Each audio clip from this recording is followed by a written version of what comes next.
दोस्तों, अगर आपको लगता है कि एक बाबरी मस्जिद से मामला खत्म हो गया, अब देश में ये चीजें दोहराई नहीं जाएंगी, तो आपको बिल्कुल गलत लगता है।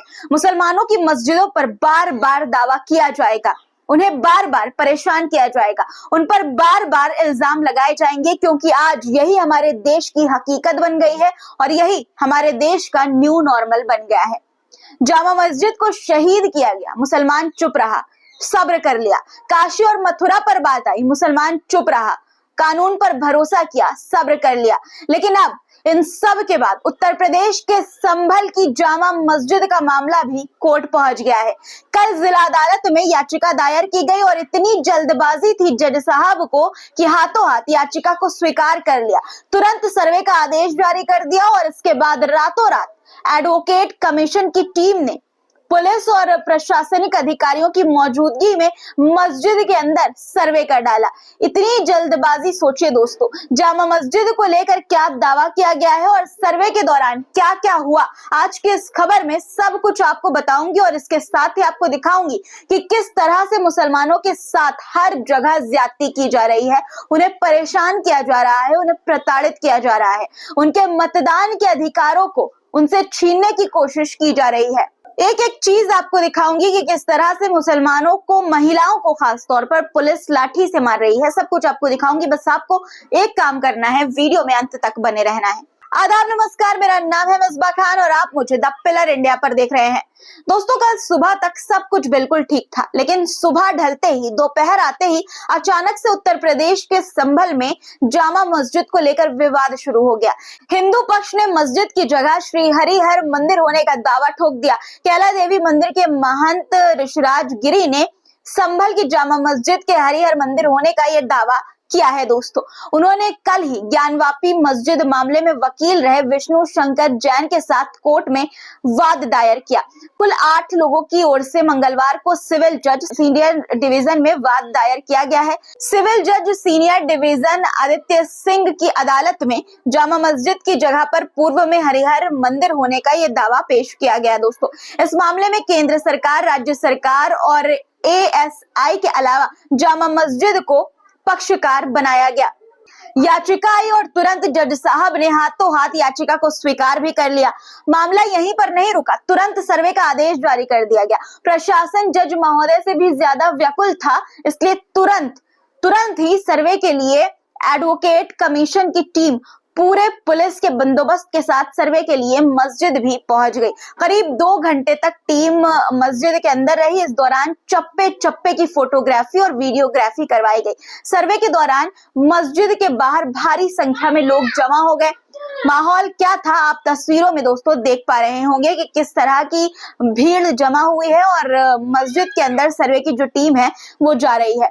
अब आपको सुप्रीम कोर्ट के वकील विष्णु शंकर जैन जो है उनकी बातें सुना देती हूँ कि किस तरह से वो मस्जिद की जगह मंदिर होने का दावा कर रहे हैं। देखिए कि किस तरह से वो बातें कर रहे हैं, क्या कुछ उन्होंने कहा है। देखिए, संभल में जो हरिहर मंदिर है, हम सारे लोग जानते हैं कि हमारी आस्था का केंद्र है और हमारे बिलीफ और फेथ के अनुसार यहाँ पे 10 अवतार में से कल की अवतार इसी जगह पे होना है।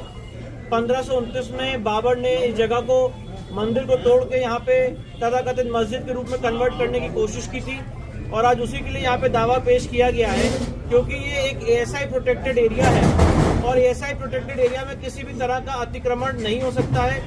वहाँ पे अभी भी ऐसे बहुत सारे साइंस और सिंबल्स हैं जो हिंदू मंदिर के हैं, हरिहर मंदिर के हैं। इसीलिए आज इन सारी बातों को ध्यान में रखते हुए माननीय सिविल जज सीनियर डिवीजन संभल ने यह आदेश पारित किया कि वहाँ पे एडवोकेट कमीशन जारी हो और एडवोकेट कमीशन वहाँ पे सर्वे करके वीडियोग्राफी, फोटोग्राफी के माध्यम से उसके बाद कोर्ट के समक्ष अपनी रिपोर्ट दाखिल करे और कोर्ट के ऑर्डर की कंप्लायंस में, न्यायालय की आदेश की कंप्लायंस में हम लोग आगे बढ़ेंगे और एडवोकेट कमीशन महोदय से नियुक्त का ये प्रार्थना करेंगे कि वो कोर्ट के ऑर्डर की कंप्लायंस में वहाँ पे कमीशन आगे बढ़ाएं और वहाँ पे फोटोग्राफी, वीडियोग्राफी के माध्यम से कमीशन कैरी आउट करने के बाद माननीय न्यायालय के सामने ऑर्डर 26 रूल 9 और 10 के तहत अपनी रिपोर्ट सबमिट करें। अब प्रतिवादी का क्या कहना है सर्वे के बाद, वो भी आपको सुना देती हूँ, सुनिए। हम प्रतिवादी हैं, अभी हमें नोटिस तामील कराया गया है, हम भी मौजूद थे। लेकिन सर्वे में कोई ऐसी आपत्तिजनक कोई चीज़ नहीं पाई गई है जिससे कोई संदेह इस तरह का हो। यही माना जाएगा कि ये असलियत में जामा मस्जिद ही है, मस्जिद ही। कितने घंटे सर्वे चला होगा? तकरीबन 2 घंटे चला। संभल के सांसद जियाउर रहमान बर्क व विधायक इकबाल महमूद के पुत्र सुहेल इकबाल ने भी मौके पर आकर अधिकारियों से बातचीत की। जियाउर रहमान ने सर्वे के बाद क्या कुछ कहा वो आप सुनिए दोस्तों।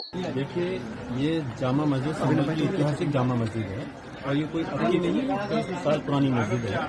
और जो कोर्ट का माननीय सर्वोच्च न्यायालय का आदेश है, जो वर्शिप एक्ट के तहत 1991 के अंदर ये आदेश दिया गया था कि जो भी धार्मिक स्थल चाहे 1947 से जिस जगह भी हैं इससे वो अपनी जगह पर कायम रहेंगे, उनके अंदर कोई किसी प्रकार की छेड़खानी या कोई विवाद नहीं उत्पन्न होगा। लेकिन उसके बावजूद भी कुछ लोग इस प्रदेश और देश में ऐसे हैं जो देश का माहौल खराब करना चाहते हैं और हम उनके खिलाफ हैं। हम नहीं चाहते कि इस देश का कोई माहौल खराब है। हम चाहते हैं कि सब लोग मिलकर के रहें और देश की तरक्की के लिए आगे कदम उठाएं। लेकिन जो बाहर के लोगों ने आकर के यहाँ पर एक रिट दायर करी और उसमें सर्वे का वो किया और न्यायालय ने आदेश भी दिया। लेकिन इसके बावजूद हमें आपत्ति इस बात की थी कि कोर्ट ने 7 दिन का वो दिया था, जबकि दूसरे उसको हमें नोटिस दे करके हमसे जवाब नहीं मांगा गया कमेटी से। जबकि कमेटी से जवाब मांगते उसके बाद आदेश देते तो सही था। और ये हमारा ये भी अधिकार है कि कोर्ट के आदेश से हम लोग संतुष्ट हैं या हम कोर्ट के आदेश के विरोध में हैं। कोर्ट के आदेश से हम संतुष्ट नहीं होते तो इस वजह से हम हायर कोर्ट के अंदर हमें जाने का हमारा अधिकार है। और खैर, लेकिन इसके बावजूद भी विदिन 7 डेज का आदेश था कि रिपोर्ट देनी थी कमीशन को। लेकिन एकदम से इतनी तेजी के साथ कोई अर्जेंट और इमरजेंसी नहीं थी, उसके बावजूद भी कमीशन आया और डीएम, एसपी और इनके पुलिस प्रशासन के साथ में आया। लेकिन यहाँ के मुसलमानों ने और सब लोगों ने मिलकर के, जनप्रतिनिधियों, मुसलमानों, सब ने मिलकर करके ये चीज साबित की कि हमें कोर्ट के मामले में हम कोई विरोध नहीं कर रहे और हम माहौल संभल का बहुत अच्छा रखना चाहते हैं। और इस वजह से मस्जिद हजारों लाखों की तादाद में यहाँ पर जैसे जैसे पता चला मुसलमान इकट्ठे होना चाहते थे, लेकिन फिर भी लोगों की गुजारिश पे यहाँ पे लोग नहीं आने दिया गया। और उनको जो कमीशन का आया था उनको सुकून के साथ में सिर्फ कमेटी के लोग अंदर रहे और उन्होंने अपनी रिपोर्ट बनाई। सारा सर्वे A to Z उनको जिस तरह से चाहते थे पूरा सर्वे करा दिया गया है। और ये मैं फिर से कह रहा हूँ, ये अल्लाह का घर है, मस्जिद है। बता दें आपको कि जामा मस्जिद का 4 महीने पहले भी ASI ने सर्वे किया था। उस दौरान ऐसी स्थिति देखने को नहीं मिली थी जैसी इस बार है। जनसत्ता की खबर कहती है कि मस्जिद में सर्वे करने गई टीम के भारी भीड़ को देखते ही पसीने छूट गए। पुलिस और प्रशासन को भीड़ को काबू करने में भारी मशक्कत करनी पड़ी। इस दौरान अधिकतर मुस्लिम दुकानदारों ने अपनी दुकान बंद कर दी और जामा मस्जिद पहुंच गए तो दूसरे पक्ष के लोगों ने भी धड़ाधड़ अपनी दुकानें बंद कर दी। जिस तरह का माहौल बना, जिस तरह का तनाव का माहौल बना, क्या इसी तरह का माहौल हमारे देश में बनाना चाहते हैं कुछ लोग जो इस तरह के दावे पेश करते हैं धार्मिक स्थलों पर? तनाव का, डर का माहौल वो पैदा करना चाहते हैं। स्थानीय मुस्लिम आबादी ने शांति और कानून में भरोसा दिखाया, लेकिन सवाल ये है कि कब तक ऐसा होगा? कब तक मुसलमान चुप होकर सिर्फ भरोसा दिखाता रहेगा? सोचने वाली बात है। इतनी जल्दबाजी से सर्वे हुआ जो डाइजेस्ट करना थोड़ा मुश्किल हो रहा है। सवाल भी मन में आते हैं कि क्या यही है हमारे देश का नया चलन? मुसलमानों की मस्जिदें बार बार विवादों के घेरे में लाई जाएंगी और कानून का सहारा लेकर उन्हें सताया जाएगा? क्या बार बार ऐसे विवाद पैदा करके मुस्लिम समुदाय की सहनशीलता की परीक्षा ली जाएगी? क्या उनकी भावनाओं के साथ खेला जाएगा? अब एक और मामला दोस्तों देखिए, आपको बताती हूँ। धार्मिक मामला तो आपने देख लिया, लेकिन अब लोकतंत्र पर किस तरह से चोट की जा रही है वो देखिए। यूपी उपचुनाव में 9 विधानसभा सीटों पर आज वोटिंग हो रही थी। ऐसे में मुसलमानों के साथ बुरा बर्ताव करने और उनके वोट के अधिकारों को छीनने की जो तस्वीरें सामने आई वो हैरान करने वाली है। जिन बूथ पर मुस्लिम मतदाता ज्यादा संख्या में है वहां मतदाताओं को पुलिस द्वारा धमकाया जा रहा है, मारा जा रहा है। देखिए ये वीडियो अंबेडकर नगर की कटेहरी विधानसभा क्षेत्र का है। घर से कोई निकल नहीं रहा, मार रहे हैं, मार भी रहे हैं और रोक भी रहे हैं। घर से कोई डर से निकलने नहीं मांग रहा है। वोट कैसे हम लोग डालेंगे? ये तो जबरदस्ती वाली बात हो। अब देखिए कैसे अंबेडकर नगर की कटिहारी विधानसभा सीट पर हो रहे उपचुनाव में वोट डालने पहुंची मुस्लिम महिलाओं ने पुलिस पर गंभीर आरोप लगाए। बहुत धांधली अब की है, आपके जैसा कभी नहीं धांधली हुई है। कितना रुआकिन है, कितनी परेशानी दीन है, लेकिन हम लोग का छोड़े इतनी धांधली कभी नहीं होता है। आपकी बहुत पहली बार कहाँ कहाँ रोका जा रहा था? वहाँ रोके गए, फिर अच्छा दोबारा अपने घर पर गए, फिर वहाँ से आए, तब फिर दोबारा छोड़े हैं। बड़ी ऑफर, बड़ी मुसीबत पर, बड़ी तफल्ला पर छोड़ाए हुआ। अब रोक रहे हैं कि नहीं? अब नहीं रोकते। आप लोग आ गए? हाँ, अब नहीं रोकते। जब से मीडिया आ गई तब से नहीं रोक रहे हैं? नहीं, अब नहीं रोक रहे हैं। ठीक, पहले से बहुत रोके। क्या नाम आपका? एक और वीडियो देखिए।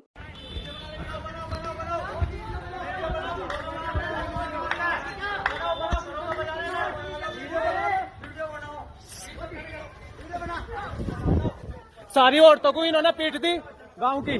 देखो देखो क्या हो रहा गांव में। बनाओ वीडियो बनाओ इनकी, बना। देखो यहाँ पे क्यों बनाओ वीडियो। अरे बना। इन्होंने लठ बजा दिया सब पे, औरतों पे। ये देखो क्या तानाशाही हो रही है। देखो तानाशाही।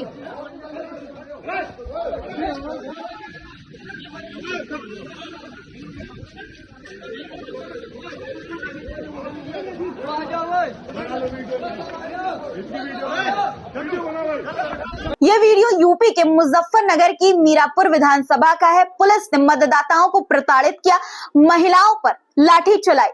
नोटतंत्र लूटतंत्र में बदलते लोकतंत्र को बचाने के लिए मुस्लिम मतदाता पुलिस की लाठी खा रहे हैं, गालियां सुन रहे हैं। दोस्तों, मीरापुर कुंदर की सीसामऊ में मुस्लिम मतदाताओं को परेशान किए जाने की खबरें लगातार आई।